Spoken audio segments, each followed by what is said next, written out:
Welcome back into the GSMC Sports Podcast, as we are now going to be continuing our previews for each of the 32 NFL teams. This week we are doing the NFC North, and today we have the Green Bay Packers, who last year, especially in the second half of the season, were able to go on a little bit of a run to surprise a lot of people, not just make the playoffs.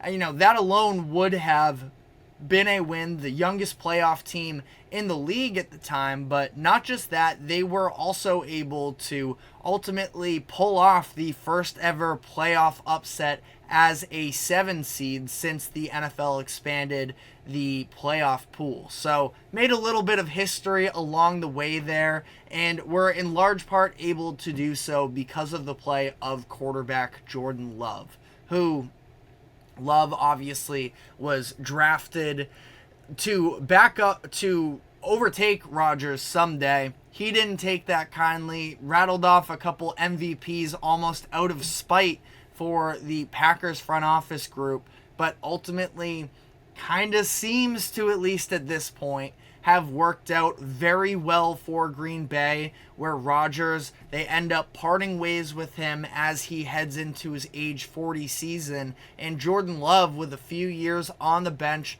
learning at least to some degree under Aaron Rodgers in the system with Matt LaFleur, was really incredible for his first season. Now, ultimately, when you look at Jordan Love's season, it took a lot of time to develop, because early on it was not pretty with the Packers. They had lost the first, they lost something along the lines of 5 of their first 7 games, I think it was, and things were definitely not looking up for the Packers. A lot of questions, obviously, at that point, but really after that loss to I'd say it was probably the loss to the Steelers specifically in Week 10, that from there they were able to rattle off 6 wins in their last 8 games, finish with a 9-8 season, and Jordan Love was really impressive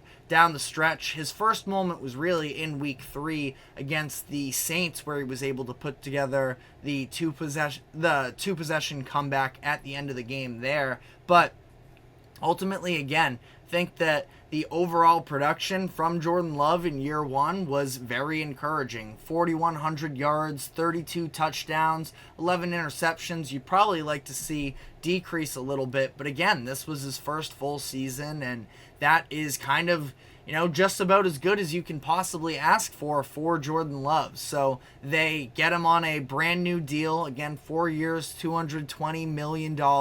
It's a pretty small sample size for the extent of how much money the Packers just paid Jordan Love, but ultimately I do think that it was the right decision for them, and they've had more than enough time to internally scout Jordan Love. They clearly like what they see, because sure, it's the 1 year of actual experience out on the field, but they've also been working with him for an additional 3 years on top of that behind the scenes, that if they feel like he's good to go and that this isn't just a flash in the pan of success, I sort of believe the guys in the room there. Obviously, they're a little bit biased maybe to some degree because he's very important to their future, but I don't think that, delusion necessarily makes you give out a $220 million contract. So I thought it was the right move for them. I thought that they have their quarterback of the future, and recently Matt LaFleur has been asked about who their wide receiver of the future is, and more specifically this idea of having a true number 1 wide receiver. And he had a very funny response to that on Monday. He said, quote, "I want to vomit every time I hear number 1 receiver." I think we've got a bunch of them, especially those, I would say, top 4 guys that are capable of being a number 1 in some capacity.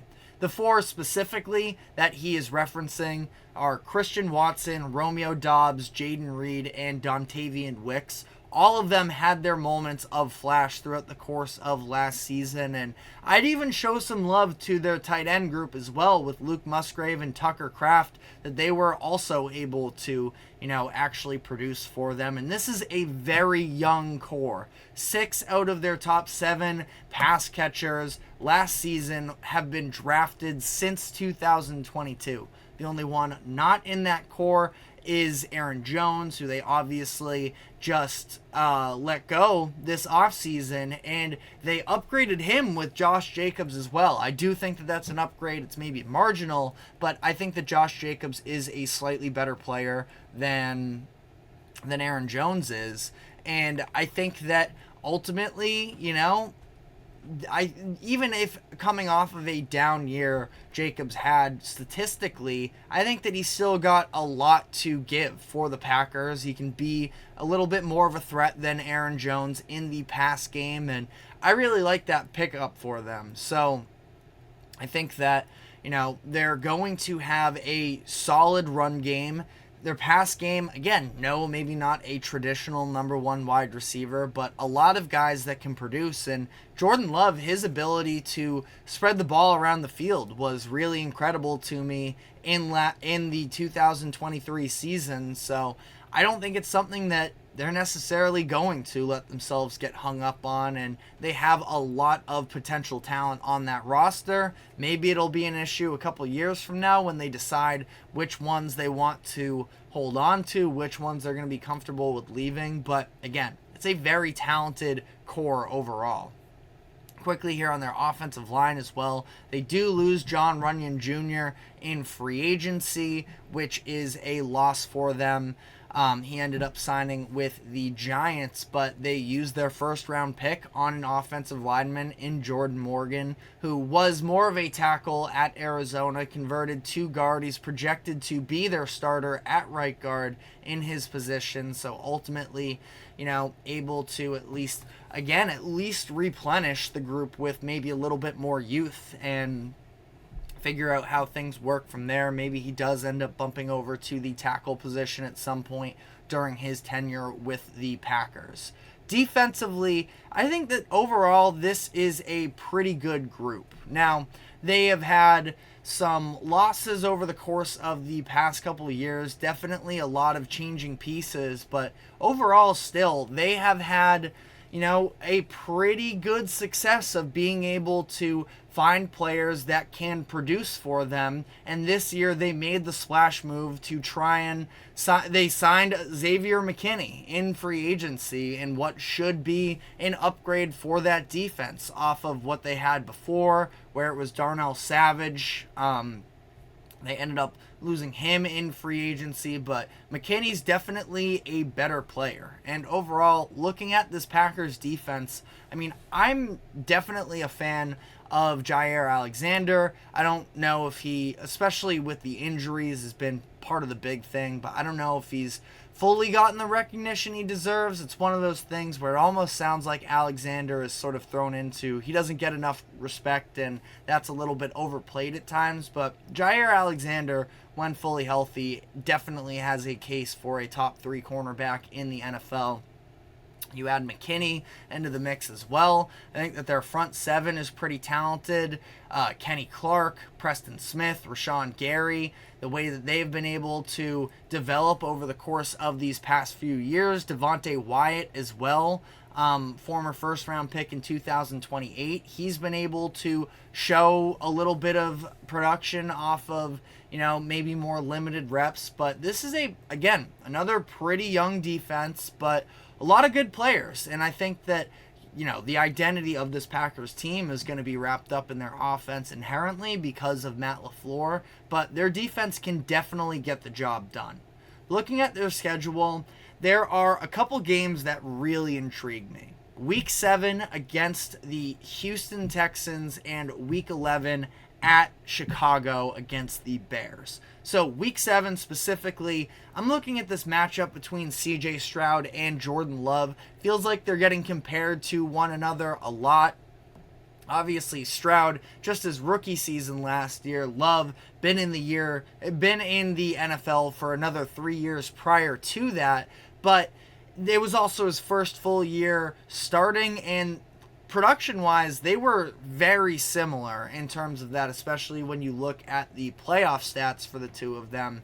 So that's one. I don't know if any two quarterbacks have gotten more love over the course of the offseason than Jordan Love and CJ Stroud. So I'm looking at that game. And then week 11 at Chicago is an interesting one to me, because I talked earlier this week about how I do have some optimism for the Bears this season, and now that we have the new quarterbacks in town for each of them, this would be a little bit of a statement if the Bears were ever to, be able to beat the Packers this year, having Caleb Williams sort of take back some of that pride, and, the Bears actually having some hope for long term that they don't have to be little brothers to the Packers anymore. I think that this is going to be a very big game. But overall, pretty middle of the pack strength of schedule for the Packers, and they're going to be in contention yet again for a playoff spot. I think they will be a playoff team once again. I think they're going to have maybe some hiccups along the way.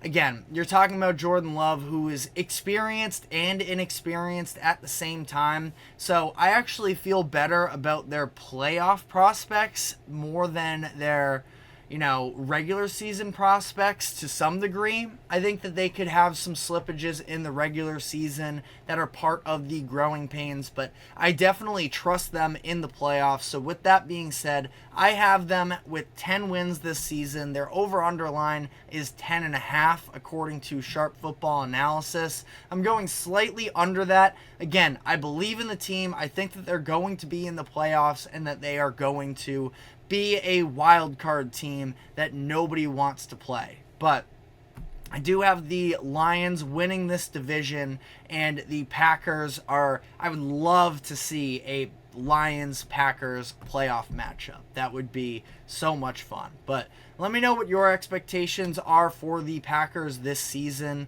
But we are now going to be taking our final break of the show, and when we come back on the other side, we will be diving into some of the takeaways from the baseball series between the Boston Red Sox and the Texas Rangers. So we will be diving into that. First, a quick break. Don't go anywhere. We will be right back.